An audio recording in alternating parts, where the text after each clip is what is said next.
In this video, I'm going to go over truth tables, and you should have in front of you page 40 in the textbook so that you know the truth values for the connectives.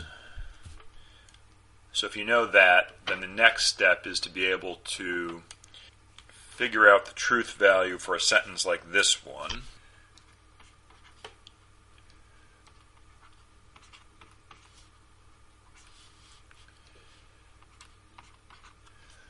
Okay, so if you know how to do it, or you think you might know how to do it, then you can give it a try and then check your answer against what I do, or you can follow what I'm doing.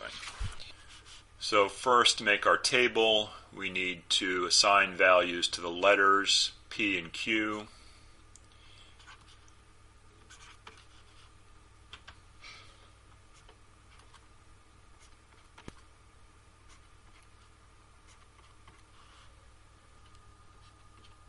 Okay, and then once we've done that, we want to put the sentence over here on the right side of our table.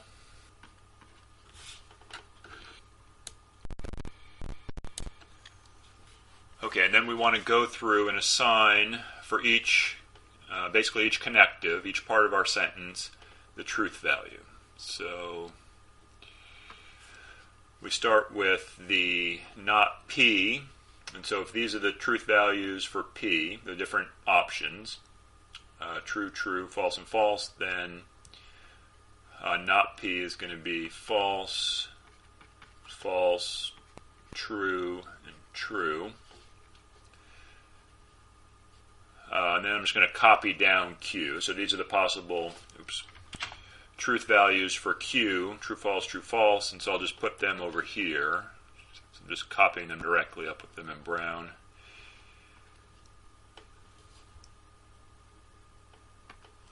Okay, then for the whole, this whole sentence, or part of our sentence here, not P or Q, excuse me, not P, if not P, then Q. Then, let's see, this is true. If the antecedent is false, then the consequent is true. This is true. This is true, and this is false. This is the only scenario where it's false. If the antecedent is true and the consequent is false. Okay, and then over here, the other half of our disjunction is P, so we can, again, just copy these.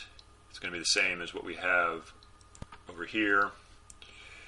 So true.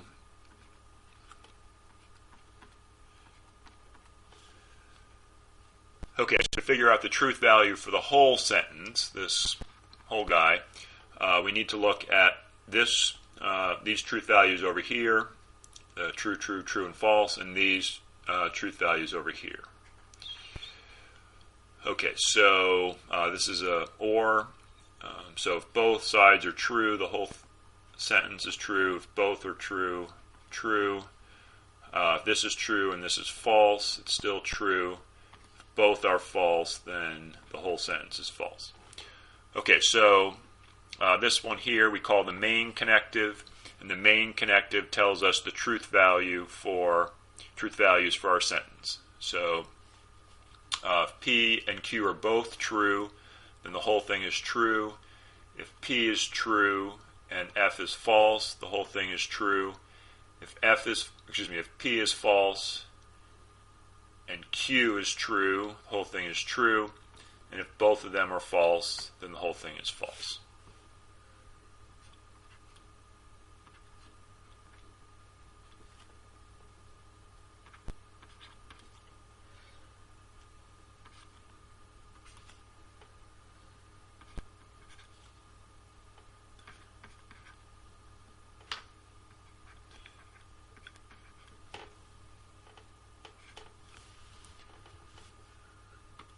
Okay, so now we'll do this sentence. We have three letters, P, Q, and R. And our sentence is R, if and only if not Q, and P or not R. So again, we start by filling in the left side with all the possible combinations of truth values.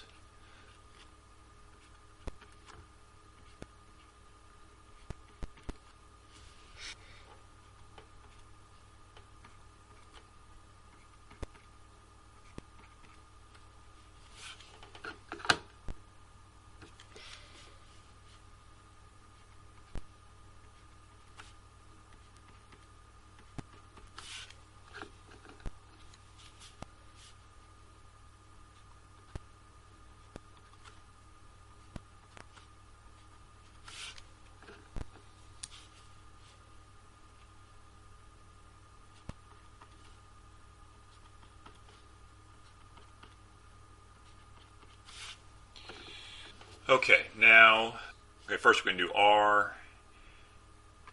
And so again, we're just copying this column over here, which I actually don't need to do, but I'll do it.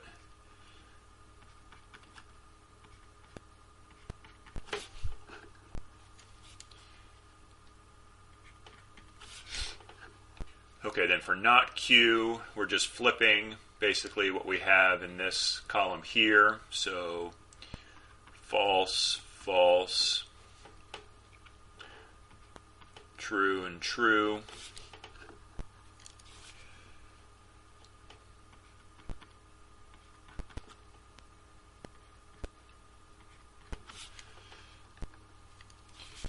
Okay, then for the biconditional, again, if you don't know, check what's on page 40 for how this connective works. But this is going to be, so if this is true and this is false, then the whole thing is false. This is going to be true, true, this is going to be false. False, true, true, and false.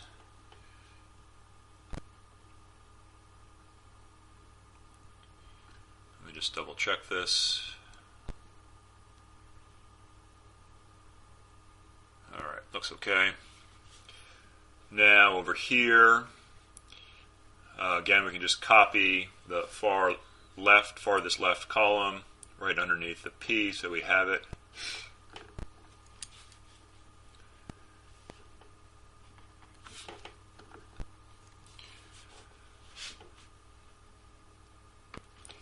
Okay, then for not R, this is going to be false, true, false, true.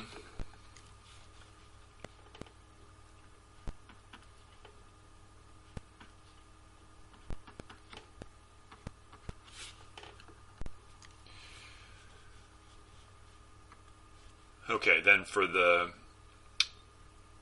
this whole part of our sentence, part of our expression, is an or, so this is true, true, true, true.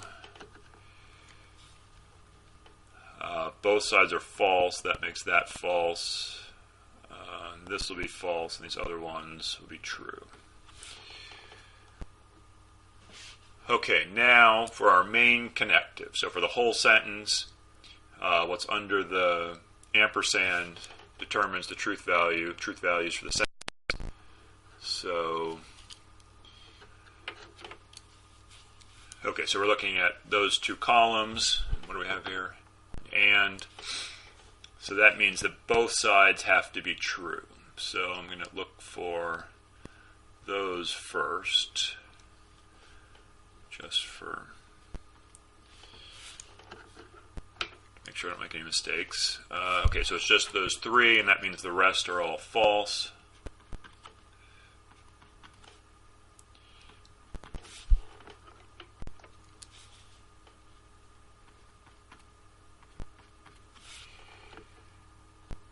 Okay, so that's the truth table for this sentence, and basically what we found out is that the whole sentence is true under a few different conditions. It's true here, that is when P is true and Q is true and R is false.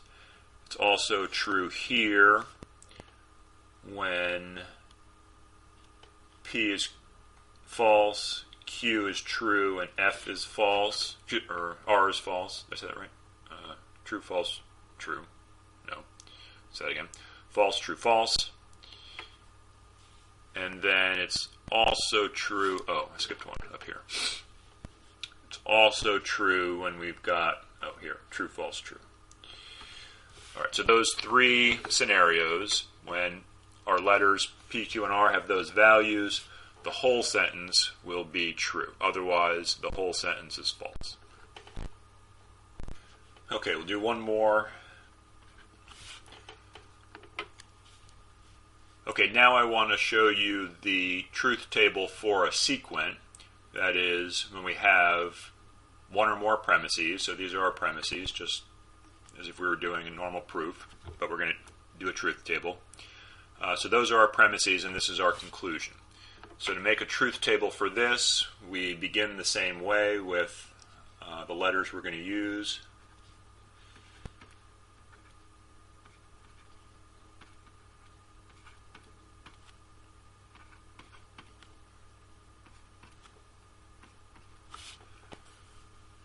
Okay, we have that much set up. Now we want to do basically the same thing, except we have to do it for each of these independent things. We're going to treat them independently. Start with not P, so that's going to be false, false, true, and true. The Q will be just true, false, true, false.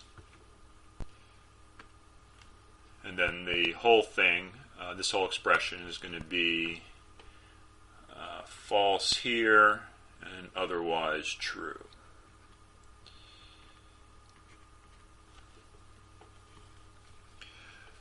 Okay, the not Q, so this sentence only consists of this one thing, so just do it right here.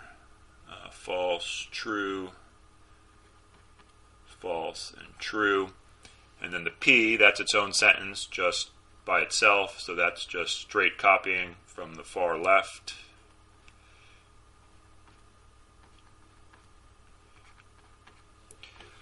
Okay, so now we've figured out the truth values for 3 different sentences.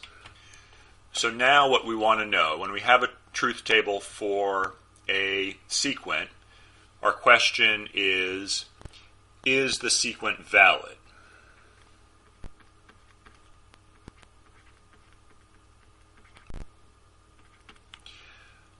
Okay, and recall the definition of valid. An argument is valid when it's the case that if the premises are true, then the conclusion has to be true. So what we're looking for here is for every scenario where our premises are true, is the conclusion also true? If we have a case where the premises are true and the conclusion is false, then the argument is invalid. Okay, so true, false. Okay, so we have a false premise, doesn't matter. True, true, both premises are true here and the conclusion is true, so that's fine. True, false, doesn't matter, and false, true, doesn't matter. Okay, so we only have one scenario we're looking at here where the premises are true, this one here, the second line, and the conclusion is also true there, so the argument is valid. All right, so there we are.